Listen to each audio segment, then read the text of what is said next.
Hey, it's absolutely great to have you here. I'm joined with Top Speed Golf certified instructor Ronnie Snowden. He's been in the studio here the last couple of days. We're making a lot of videos together, talking about tons of golf instruction. And we've got on the topic of the Hogan right elbow. And there's a specific way that he likes to teach it that I think is great. And we'll just jump right into it here. So in the downswing, you know you have to tuck that elbow in, but where does it actually hit in the hip? Is it back here? Is it over there? How do I know if I'm doing it correctly? So Ronnie, why don't you take out your arm, your right arm, and the tip of the elbow is what we're going to be focusing on here.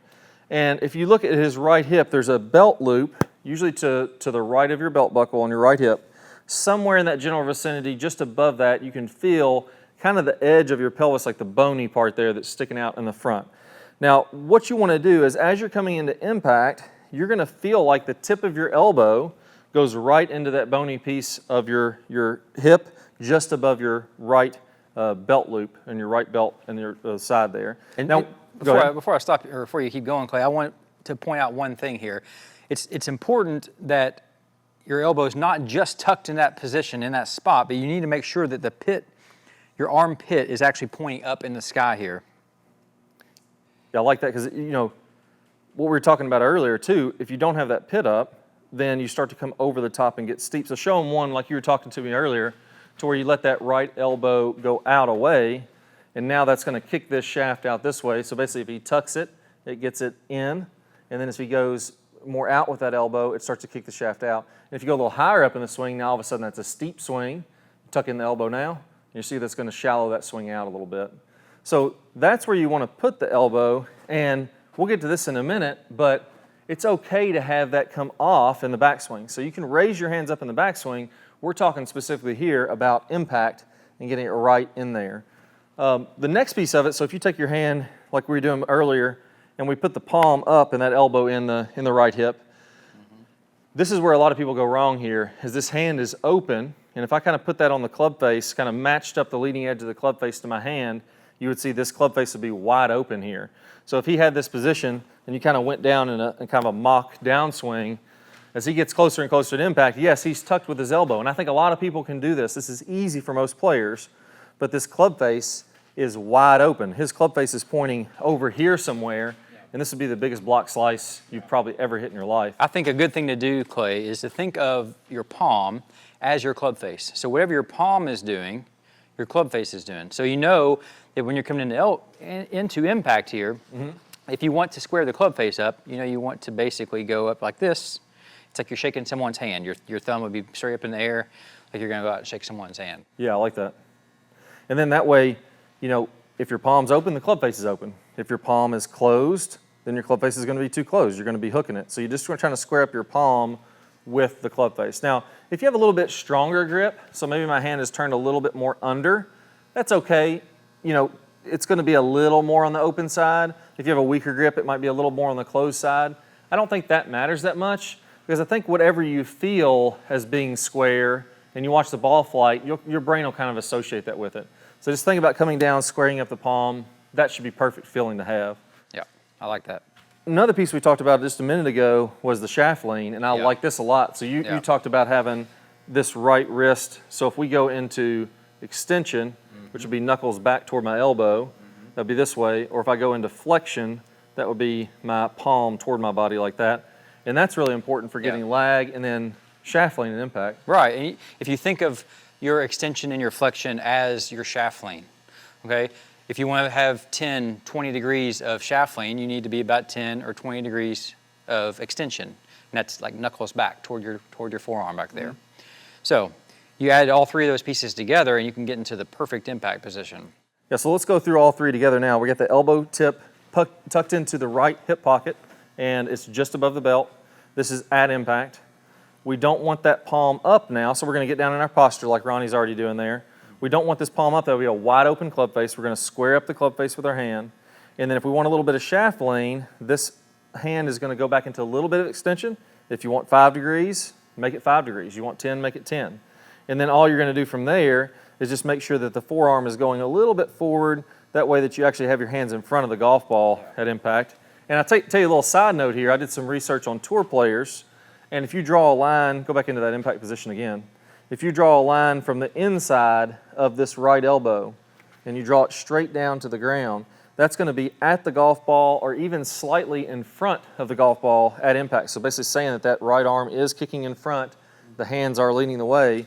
And I think it's really important to, if you can imagine this ball is the one we're hitting, you almost want your low point to be up here, 3-4 inches in front of the golf ball. So if I put my right arm in that same position as I'm coming down, now it makes it so easy to get the weight on the left side, because in order to get this inside of the elbow in front of the golf ball, hey, good luck if your weight's on your back foot. It's going to be impossible.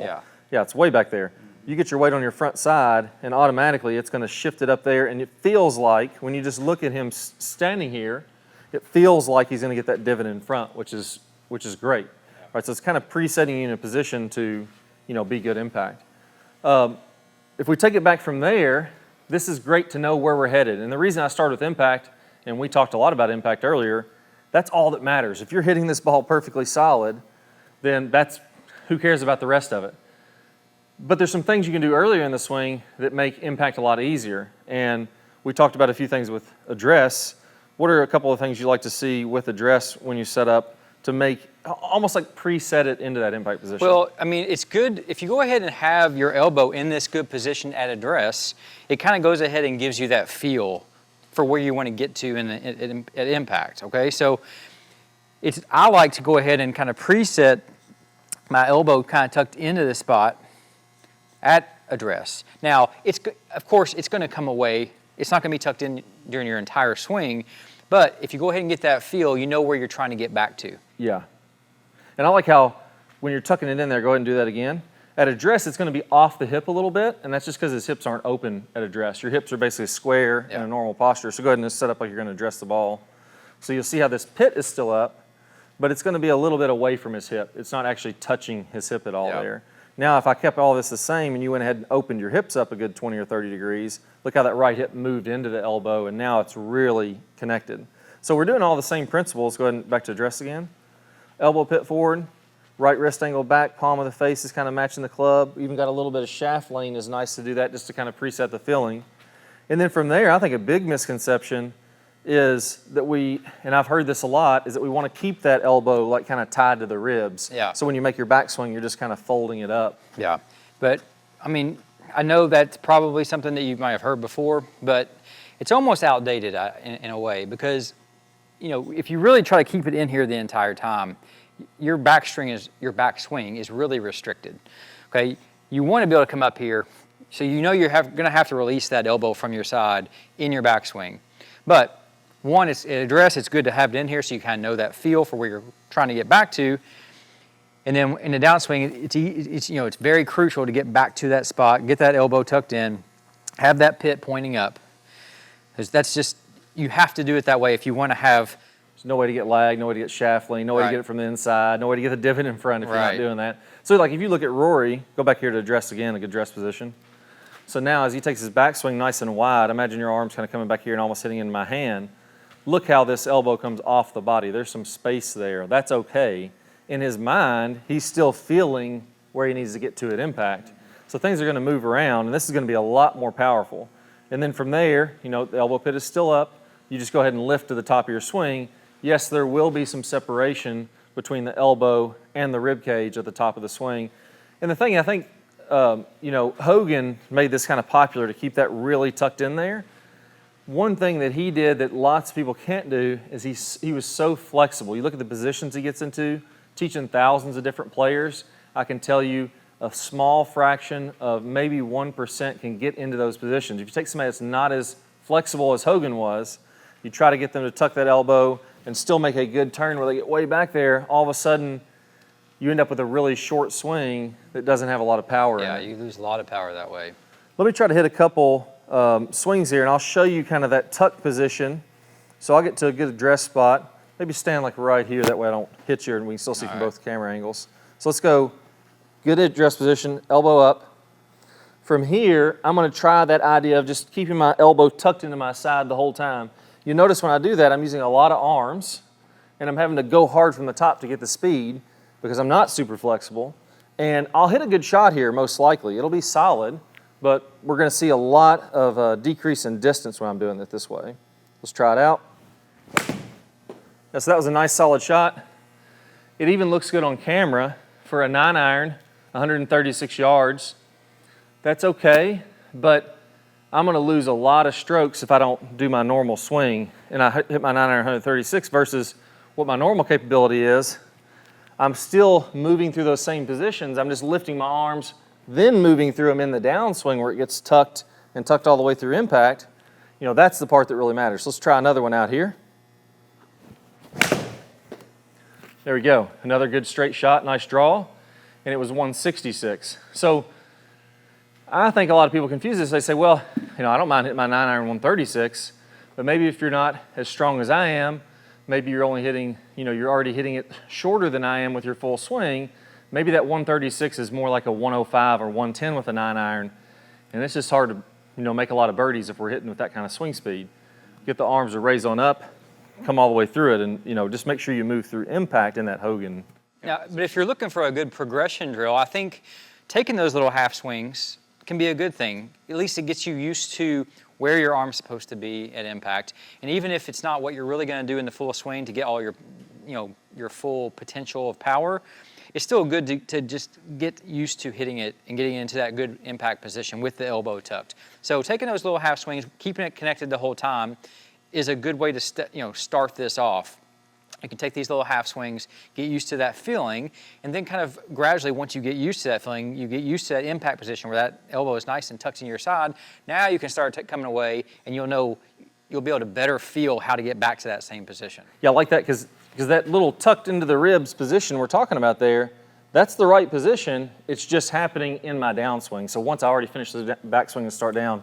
So yeah, maybe do 15 or 20 reps, tucked, half backswing, coming through it correctly, because it is the correct motion. Then once you're comfortable with it, like Ronnie said, do another 15 or 20 reps, arms all the way back, and then arms all the way through. And if 15 or 20 reps isn't enough to give you that feel, you know, do however many you need to do. Yeah. If it takes 30, 40, 50 reps, that's fine. Just know that when you take your full swings, you're going to be coming up. You're going to be disconnecting at some point and then coming back and connecting again. All right, so the next step here is to release the club properly. So we talked about how to tuck this arm. It's almost like you're in a throwing motion, and then through impact, you're releasing that club. A lot of players have never been told the right way to do that. I got a bonus video for you. Just click it. It's going to pop up somewhere on the screen over here as an end card. Go ahead and click on that video. You'll be able to watch it right now. I can't wait to show you the right way to release the club, pair it up with what we talked about here today, and I know it's going to help your game a ton. So thanks, Ronnie. You're welcome. And we can't wait to see you soon.